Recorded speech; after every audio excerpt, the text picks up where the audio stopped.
Hello everyone, आप सभी का स्वागत है मेरे चैनल ट्रेडिंग जोन में। एंड हम लोग यहाँ डिस्कशन करने वाले हैं ₹2000 का नोट क्या इफेक्ट हो सकता है, क्यों किया गया होगा, एंड शेयर मार्केट पे क्या इफेक्ट पड़ेगा, आपको क्या करना चाहिए, क्या मैं सोच रहा हूँ, वो सारी चीज़ें डिस्कशन करेंगे। सबसे पहला तो मुझे ये नहीं लगता है कि ये ब्लैक मनी के लिए फाइट है या ये है या वो है, ठीक है। To be very true, before नोटबंदी 2016 जो अकॉर्डिंग टू द रिकॉर्ड्स मैं बात कर रहा हूँ, जो मैंने सुने हैं, जो मैंने देखे हैं, जो मैंने शायद स्टडी किया है कहीं, ठीक है। तो according to the records before 2016 नोटबंदी, जो ब्लैक करेंसी का अमाउंट था दैट वाज 3 लाख करोड़, ठीक है।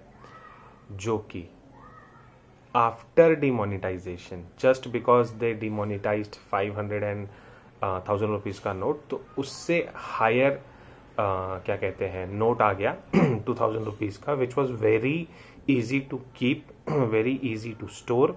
और कभी इतने से स्पेस में अगर 10 लाख बैठ जाते थे आप 500 और 1000 के नोट मिला के, अभी इतनी ही स्पेस में कम से कम 20 से 30 लाख के नोट बैठ जाते हैं। This is just an example. ये मत कमेंट कर देना कि इतने से में 10 लाख कैसे बैठते हैं, ठीक है। This is just an example saying कि ये उतने ही स्पेस में ज़्यादा स्टोर कर पाते हैं, विच इज़ वाई जो रिकॉर्ड्स हैं वो 3 लाख करोड़ के बजाय वो अब ब्लैक मनी 9 लाख करोड़ की ब्लैक मनी जो कि स्टोर हो चुकी थी वो हो गया था। अब ये हो गया पहला एंगल कि ब्लैक मनी को किल करना है। मैं आपसे सवाल करता हूँ, आपके पास ब्लैक मनी है, मेरे पास ब्लैक मनी है क्या? उतना बड़ा तो नहीं है किसी के पास भी, ना आपके पास ना मेरे पास। तो ये होता किसके पास है? ये होता है मोस्टली जो बड़े बिल्डर्स होते हैं वो, और जिनका कनेक्शन पॉलिटिक्स के साथ होता है, पॉलिटिशियंस के साथ होता है, ठीक है।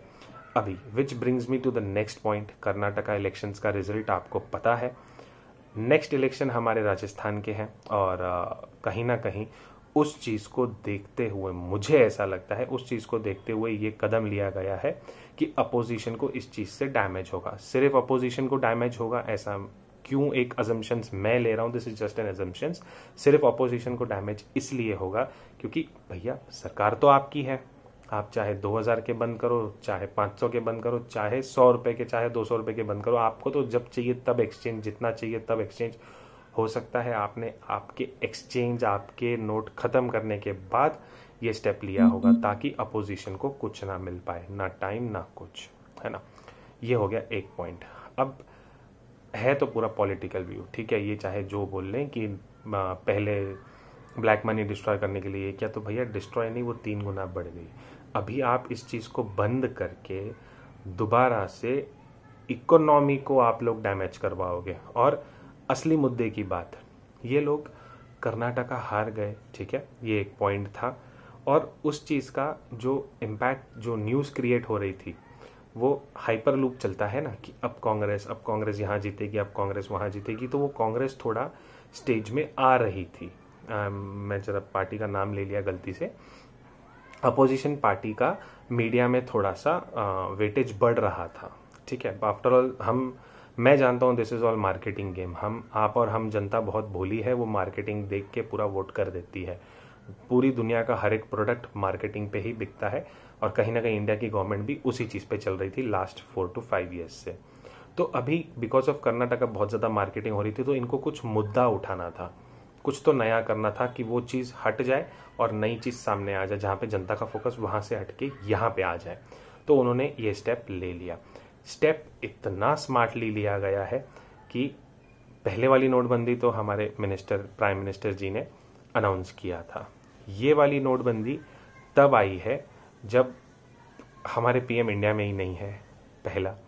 दूसरा दिया आरबीआई ने है कि ये तो हमारा स्टेप है, ये तो हम इकोनॉमी के साथ कर रहे हैं, इसमें पॉलिटिक्स का कुछ लेना देना नहीं है। बट हम जानते हैं भाई, ये पूरी दुनिया जानती है कि हर एक सिस्टम कैसे काम कर रहा है आज के दिन में, चाहे वो ईडी हो, चाहे सीबीआई हो, चाहे जो हो, कहाँ पे कैसे क्यों काम हो रही है, आप सबको पता है।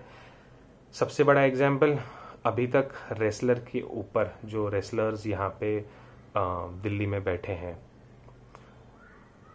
कोई कुछ कमेंट नहीं कर रहा है यार। क्यों? मतलब अगर आप रूलिंग पार्टी हो तो आपका काम बनता है कुछ ना सही कुछ तो बोलो, कुछ तो करो। नहीं, वहां पे कुछ नहीं बोलना है। अपोजिशन को बराबर सब सुनाना है, ठीक है, वहाँ पे सब करना है, रैलीज करनी है, ये करना है, जय श्री राम बोलना है, हनुमान के नाम पे वोट लेना है, लेकिन जो असली मुद्दे हैं वो कभी नहीं बात कर रहे हैं। सिमिलरली जो असली मुद्दा था फिर साइडलाइन करके एक नया मुद्दा उठा लिया जो कि इनके ही रिलेटेड बातें होती रहेगी, ठीक है। अब इसका इकोनॉमी पे क्या इम्पैक्ट पड़ता है ये सारी नोटों से, ठीक है। जैसे ये बड़ी करेंसी होती है, ये बड़े लोगों के पास होती है, इनमें सबसे पहला नाम आता है बिल्डर का। तो बिल्डर अभी सेल नहीं करेगा ज़्यादा, ठीक है, या उसके पास में एक्स्ट्रा फ्लो हो जाएगा तो वो भी ले नहीं पाएगा, क्योंकि अभी तक क्लियर नहीं है कि हम हमारा पैसा जो एक्सचेंज होता है, ठीक है, 2000 रुपीज़ का नोट, वो सिर्फ 10 नोट कर पाएंगे एट अ टाइम। तो वो 20,000 होगा, उसके बाद में क्या उसका जांच किया जाएगा कि आपके पास में ये 20,000 कहाँ से आया है, 40,000, 2 लाख, 10 लाख कहाँ से आया, उस चीज़ पे क्लैरिफिकेशन नहीं है। दूसरा क्लैरिफिकेशन क्या नहीं है कि क्या हम हमारे अकाउंट में डिपॉजिट करवा सकते हैं, बट उसकी भी एक आपके बैंक ऑफ अकाउंट्स में या टैक्सेशन में लिमिट हो जाएगी, जितना आपका टैक्स का वो होगा कि हमने कैश कितना विड्रॉ किया मैं उतना ही डिपॉजिट कर पाऊंगा, उसके ऊपर करूंगा तो कितने लिमिट तक मेरा लिमिट है कि वहाँ से मुझे क्या कहते हैं इनकम टैक्स से कुछ नोटिस नहीं आ जाए या ऐसा कुछ नहीं हो जाए, तो लोग वो भी नहीं करेंगे। तो इन शॉर्ट बड़े लोग फंस गए। रही बात छोटे लोगों की, छोटे दुकानदारों की, तो मुझे नहीं लगता कि अभी के बाद वो लोग 2000 का नोट लेने जाएंगे।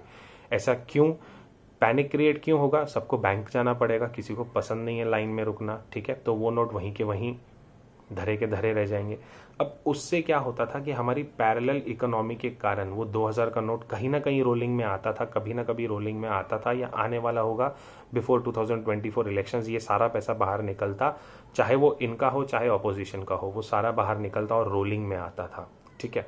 तो वो इकोनॉमी को हमारी एक बूस्ट करता था। कैसे बूस्ट करता था, आपको किसी ने 2000 दिया, आपने खर्चा कर लिया, आपने कहीं कुछ परचेस कर दिया, तो उसका कुछ रिकॉर्ड नहीं लिया जाता है, तो ऐसे इतनी करोड़ों की जनता है उन सब में बट जाता, सबका सब काम हो जाता था। बट ये चीज़ अभी पूरा साइकिल जो इंडियन इकोनॉमी हमारी पैरेलल है, वाइट पे भी चलती है, ब्लैक पे भी चलती है, सबको पता है, ठीक है। तो ये पैरेलल इकोनॉमी में अगर एक भी इकोनॉमी डिस्टर्ब होगी तो वो दूसरे को भी ऑटोमेटिक इफेक्ट करेगा। अब इस पे बिजनेस का क्या है कि रियल स्टेट बिजनेस डिस्टर्ब हो जाएगा, उससे रिलेटेड सारे सेक्टर डिस्टर्ब हो जाएंगे, जो लग्जरी आइटम्स वाले सेक्टर होते हैं वो भी डिस्टर्ब हो जाएंगे, क्योंकि उनको भी देखो ऑल ऑफ अ सडन एक बूस्ट होगा, उसके बाद में डायरेक्ट एक क्रंच हो जाएगा, क्योंकि क्या होगा कि लोग भागेंगे कहाँ खर्चा करे, बट उसके बाद सामने वाले की भी लेने की लिमिट हो जाएगी जब तक यहाँ से कुछ रूल्स एंड रेगुलेशंस नहीं आते हैं। जैसे वो टाइम पे कहा गया था गोल्ड लेना है तो पैन कार्ड देना पड़ेगा, आधार कार्ड देना पड़ेगा, वो लिस्ट जारी करनी पड़ेगी, सब करना पड़ेगा, ठीक है, तो वो चीज़ को भी लोग डरेंगे। तो ये एक बहुत बड़ा इकोनॉमी को हिट हो जाएगा। लास्ट टाइम जब ऐसा हुआ था तो निफ्टी मेरे ख्याल से तकरीबन 4-5% कुछ गैप डाउन हुआ था, बैंक निफ्टी भी उतना ही हुआ था। लेट्स सी ये न्यूज़ कैसा रिएक्ट करता है। फॉर मी ये बहुत ज़्यादा नेगेटिव न्यूज़ है, एटलीस्ट इस पॉइंट ऑफ टाइम पे जहाँ पे पूरी दुनिया रिसेशन से लड़ रही है, अमेरिका का डेप्थ सीलिंग का इशू चालू है, वो भी